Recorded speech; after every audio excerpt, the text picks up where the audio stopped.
আপনারা জানেন আমরা এই সরকার এই অন্তর্বর্তীকালীন সরকার গঠিত হওয়ার পর থেকে আওয়ামী লীগের বিচার নিয়ে আমরা বিভিন্ন টালবাহানা দেখতে পাচ্ছিলাম। আমরা দেখছিলাম রাষ্ট্রীয় পৃষ্ঠপোষকতায় যারা গণহত্যার দায়ে অভিযুক্ত এই আওয়ামী লীগকে বিভিন্নভাবে সেজেক্ট দেওয়া হচ্ছিল। তার সর্বশেষ উদাহরণ হচ্ছে এই ফ্যাসিবাদী সময়ের সবচেয়ে বেশি এই ফ্যাসিবাদের সুবিধাভোগী এই ফ্যাসিবাদী রাষ্ট্রের রাষ্ট্রপতি আমরা দেখি এই রাষ্ট্রপতিকেও রাষ্ট্রীয় নিরাপত্তায় সেজেক্ট দেওয়া হয়েছে। যেখানে জুলাই গণ অভ্যুত্থানে যারা আহত হয়েছে, শহীদ পরিবার রয়েছে, তারা নিরাপত্তায় ভুগছে। সেখানে রাষ্ট্রীয় নিরাপত্তায় রাষ্ট্র আওয়ামী পুনর্গঠনের আমরা দেখতে পাচ্ছিলাম দায়িত্ব নিচ্ছে। সেই জায়গা থেকে আমরা 2 দিন আগে আমরা প্রধান উপদেষ্টার কার্যালয়ে আমরা ঘেরাও করি।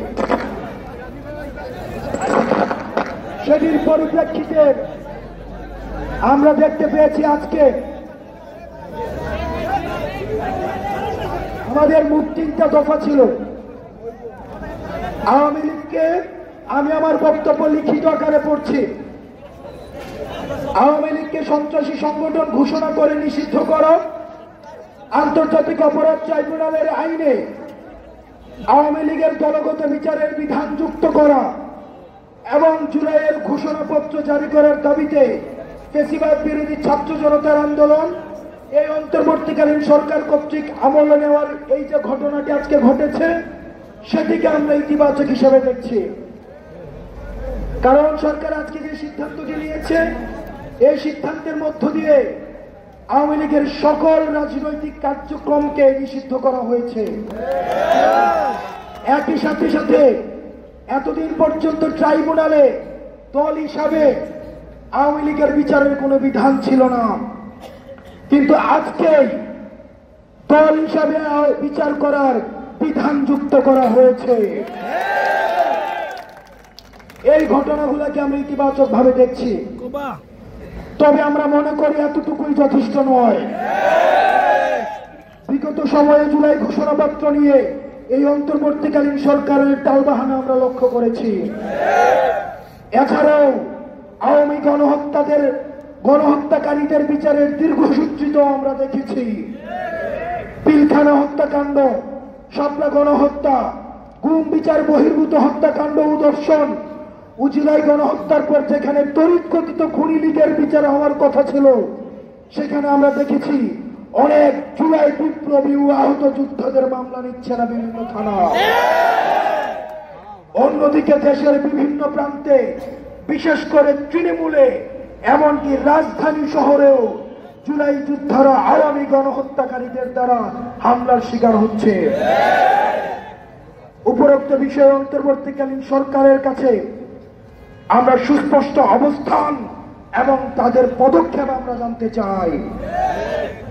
পাশাপাশি আমরা আন্তর্জাতিক অপরাধ ট্রাইব্যুনালের কার্যকরী সংস্কার চাই।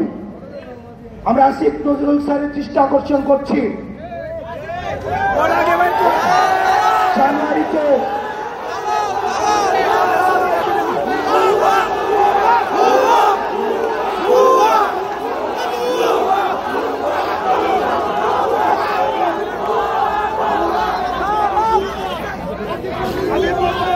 আমাদের জুলাইয়ে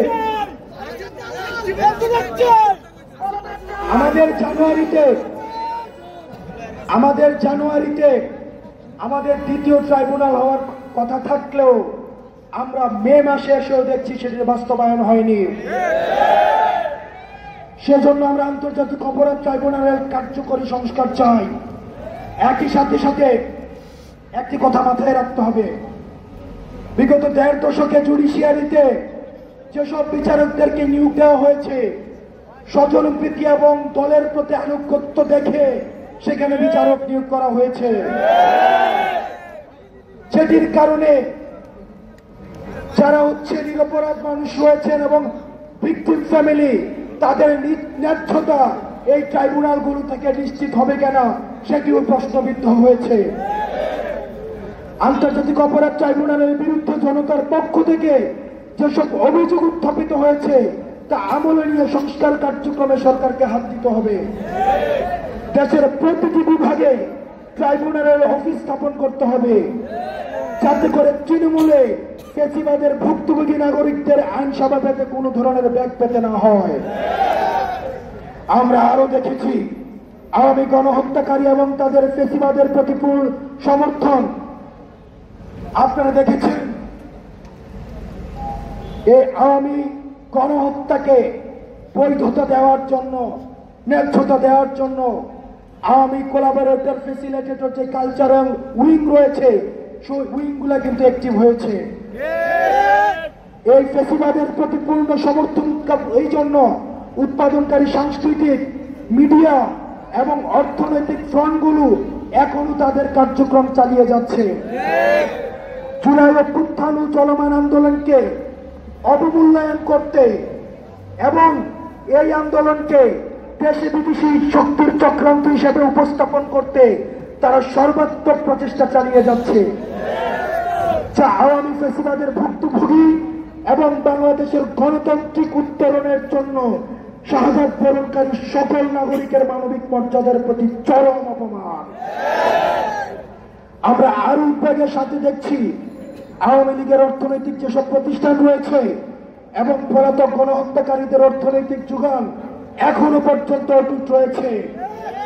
আমাদের কাছে এখনো পর্যন্ত খবর রয়েছে মন্ত্রণালয়গুলোতে এবং আমাদের যে কাজ হয় উন্নয়নমূলক যেসব কর্মকাণ্ড রয়েছে সেখানেও আওয়ামী ফ্যাসিবাদের দূষকদের সরাসরি সম্পৃক্ততা রয়েছে এবং সেটির মধ্য দিয়ে আওয়ামী লীগের যে অর্থনৈতিক কাঠামো রয়েছে এই অর্থনৈতিক কাঠামো এখনো পর্যন্ত অটুট রয়েছে। সেটির জন্য তারা বিদেশে বসে বাংলাদেশের বিরুদ্ধে তারা হচ্ছে ষড়যন্ত্র প্রতিনিয়ত করে যাচ্ছে, যার মাধ্যমে তারা বিভিন্ন সময় দেশকে অস্থিতিশীল করার ষড়যন্ত্র চালিয়ে যাচ্ছে। তাই আমরা এই বিষয়ে অন্তর্বর্তীকালীন সরকারের সুস্পষ্ট নীতিমালা জানতে চাই। আওয়ামী লীগের সকল অর্থনৈতিক প্রতিষ্ঠান ও ব্যবস্থাকে অর্ডিন্যান্স জারি করে রাষ্ট্রায়ত্ত ঘোষণা করে নাগরিকদের কল্যাণে ব্যবহার করতে হবে। আমরা আরো উদ্বেগের সাথে লক্ষ্য করছি যে গণহত্যাকারী আওয়ামী লীগ ও এর 14 দলীয় যারা অংশীদার রয়েছে, যারা আপনারা দেখেছেন গত 2 দিন ধরে আওয়ামী লীগ নিষিদ্ধের ক্ষেত্রে তারা স্পষ্ট বিবৃতি দিয়েছে যে তারা আওয়ামী লীগ নাকি নিষিদ্ধ চায় না।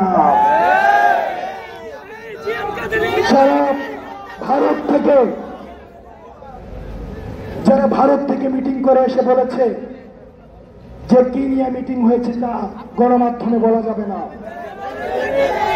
যারা বারবার বলেছে সরকারের সাথে আলোচনা করে সিদ্ধান্ত নিব, এবার কি আমরা সরকারে দলে যাব নাকি বিরোধী দলে যাব? এই ধরনের যে 14 দলের অংশীদাররা রয়েছে যারা বিগত 15 বছরে ভোট ডাকাতির মাধ্যমে নাগরিকদের অধিকার হরণ করেছে এবং ফ্যাসিবাদ কায়েমের পক্ষে প্রত্যক্ষ ও পরোক্ষ সমর্থন জুগিয়েছে, তাদের বিরুদ্ধে অভ্যুত্থানের এই সরকার, অন্তর্বর্তীকালীন সরকারের সুস্পষ্ট অবস্থান আমরা জানতে চাই। আমরা দেখতে পাই তাদেরকে নিয়ে বিভিন্ন নির্বাচনী সংলাপ করা হয়। 5ই আগস্ট আওয়ামী লীগ এবং আওয়ামী লীগকে বৈধতা দেওয়া যে 14 দল রয়েছে তারা 5ই আগস্ট বাংলাদেশ থেকে তারা ইনভ্যালিড হয়ে গিয়েছে।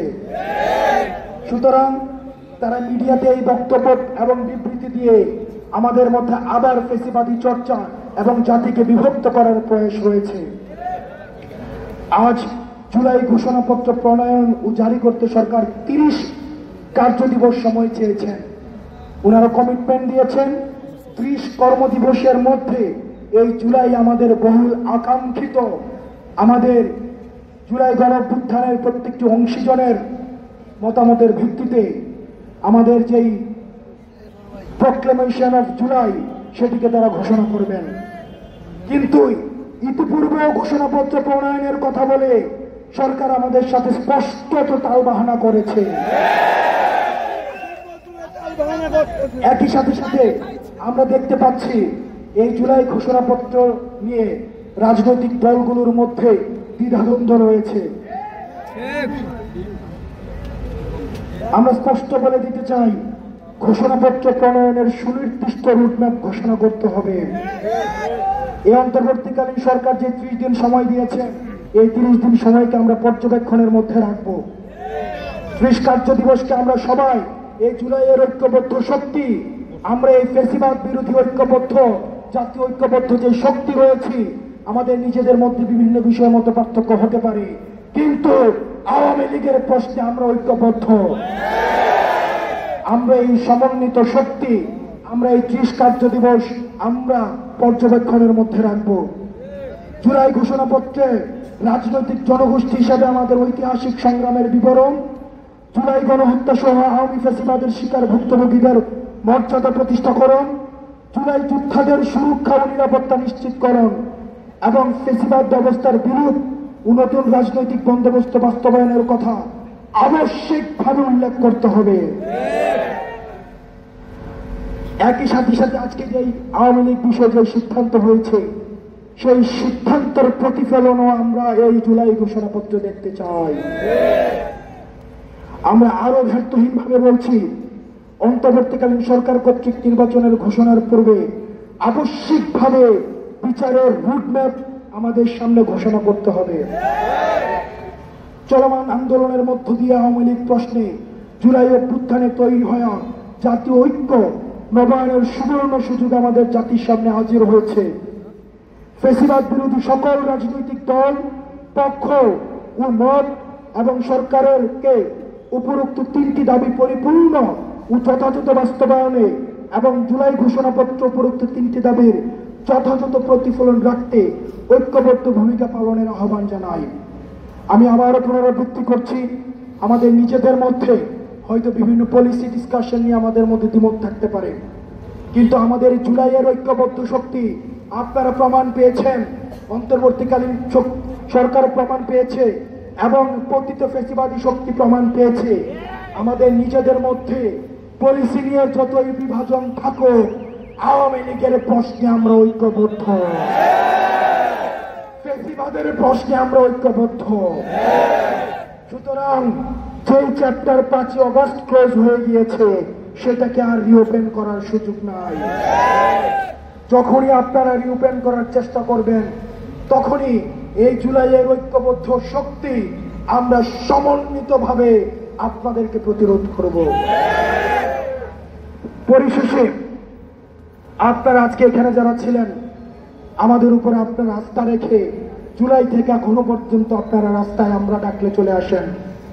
আগামী 2 দিন, আগামীকাল সরকারি বন্ধ এবং আজকে আমাদেরকে বলা হয়েছে পরশুদিন অর্থাৎ সোমবারে আমাদের আজকের যে ঘোষণা সরকার দিয়েছে, সেটির প্রজ্ঞাপন পরিপত্র জারি হবে আগামী সোমবার।